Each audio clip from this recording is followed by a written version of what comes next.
हम इसके विपरीत यह मान लेते हैं कि करनी 5 परिमेय संख्या है। अतः हम दो ए और बी दो सह अभाज्य पूर्णांक संख्या इस प्रकार लेते हैं कि करनी 5 बराबर ए बटे बी हो जाएगा, जहां से इसका गुणा इसके साथ होगा तो ये हो जाएगा ए बराबर बी करनी 5। ठीक है, फिर इसके बाद हम लिखेंगे दोनों पक्षों पर, लिखेंगे दोनों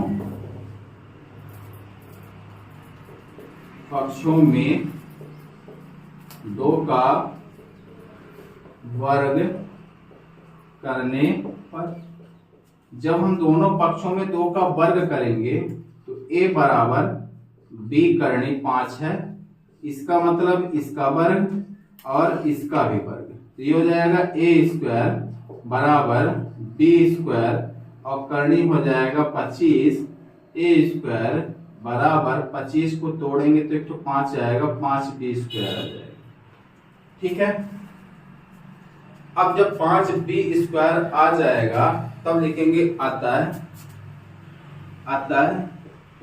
a स्क्वायर, ये स्क्वायर 5 से विभाज्य है। ठीक है, क्या लिखेंगे, अतः a स्क्वायर 5 से विभाज्य है, अर्थात a 5 से विभाज्य है। ठीक है, विभाज्य a 5 से विभाज्य है। अब यहां पे हम अतः हम a बराबर 5c लेते हैं, जहां c एक पूर्णांक संख्या है। अब क्या हो जाएगा, a स्क्वायर बराबर 5b स्क्वायर, पहले समझो। अब a की जगह हो जाएगा 5c स्क्वायर बराबर 5b स्क्वायर, इसका गुणा करेंगे तो हो जाएगा 5c स्क्वायर बराबर 5b स्क्वायर। हमें इतना लिख लिए, और ये क्या था, हमारा एक पूर्णांक संख्या था। ठीक है, अभी हमने किसका लिखा है, a स्क्वायर 5 से विभाज्य है। अब किसका लिखेंगे, अतः b स्क्वायर 5 से विभाज्य है। ठीक, अर्थात b, 5 से विभाज्य है। ठीक है, अब हम ये देख रहे हैं a स्क्वायर 5 से विभाज्य था, a स्क्वायर 5 से विभाज्य था, यानी 5 से a स्क्वायर कट रहा था, विभाज्य था, विभाजित हो रहा था। b स्क्वायर भी 5 से विभाजित हो रहा है, a में भी 5 है, b में भी 5 में, यानी दोनों का गुणनखंड क्या है, 5 है। ठीक है, तो लिखेंगे इसलिए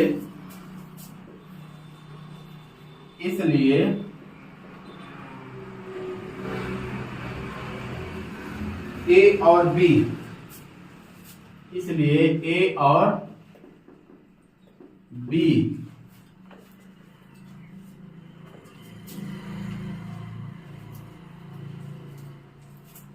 और b में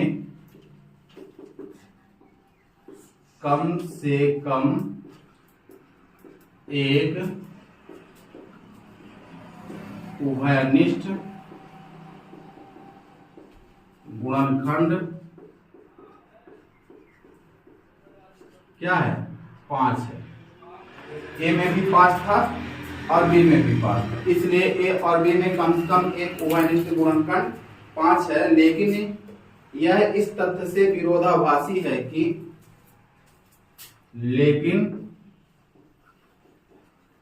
यह इस तथ्य से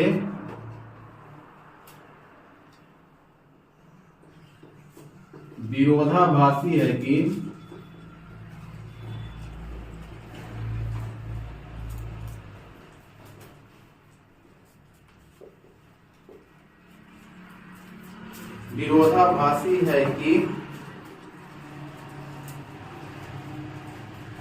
ए और बी दो सह अभाज्य, ए और बी दो सह अभाज्य पूर्णांक हैं। अतः पूर्णांक है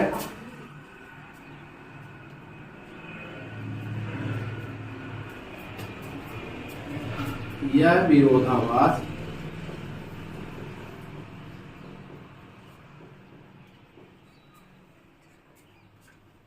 विरोधाभास त्रुटिपूर्ण कल्पना के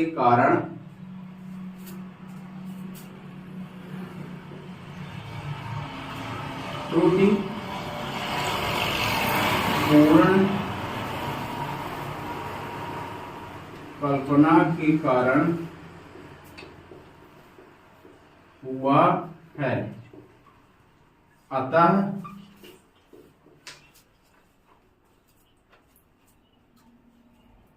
इससे यह निष्कर्ष निकलता है कि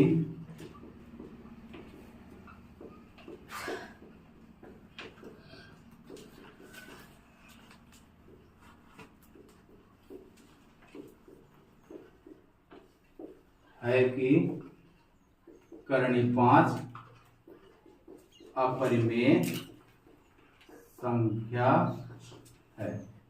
एक बार इसको अच्छे से फिर समझ लो जल्दी से, ये कंप्लीट हो गया, समझ रहे।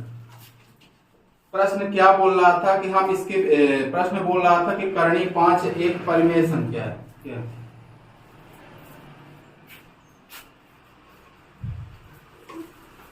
हम इसके विपरीत उल्टा मान लेंगे, हम इससे विपरीत यह मान लेते हैं कि करणी 5 परिमेय संख्या है।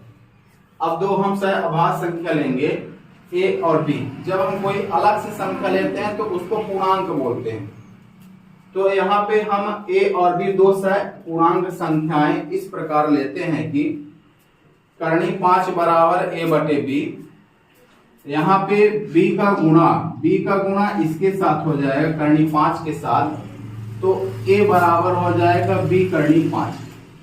फिर दोनों पक्षों में जब हम इसका वर्ग करेंगे तो a स्क्वायर बराबर b करणी 5 स्क्वायर, दोनों पक्षों में इसका वर्ग हो गया।